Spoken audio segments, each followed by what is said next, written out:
Places.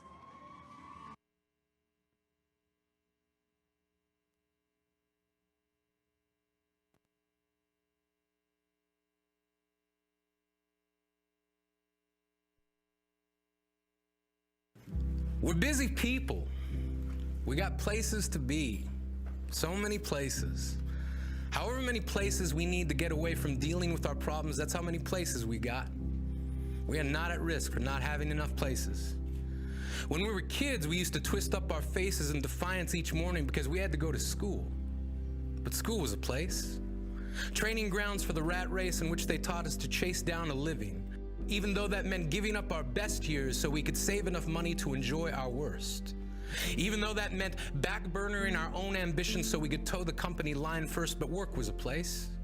And in it, our days became a routine where we learned to trace around the edges of whatever life we wanted. We were told we could have it all.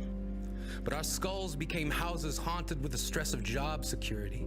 We found ourselves at the mercy of an ever-changing world.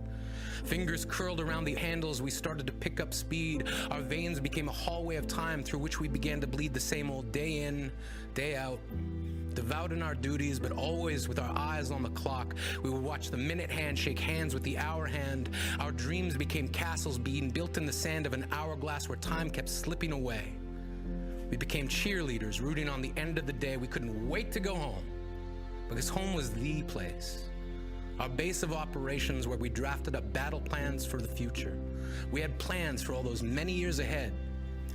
But mostly we just saddled up our bed and rode it into sleep because we had to be up to do it all over again the next morning. In the midst of our dreams, we heard our alarm clock shout their warning into our weary bodies that soon we would again have to leave our homes so we could keep our homes. Our enthusiasm for this life was left behind to wander the catacombs of all the things we could have been, all the places we could have ended up. We have so many places, not just the cradle, not just the grave, but all the places in between.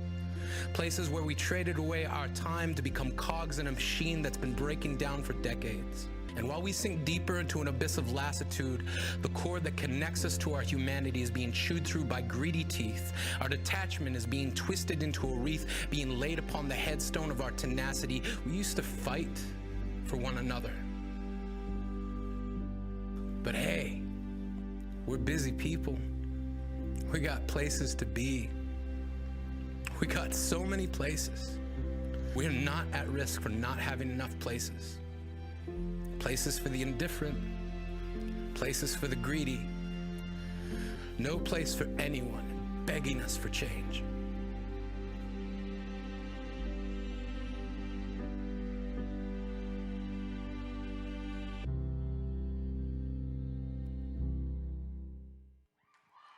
Thank you. Entry number 313, Places.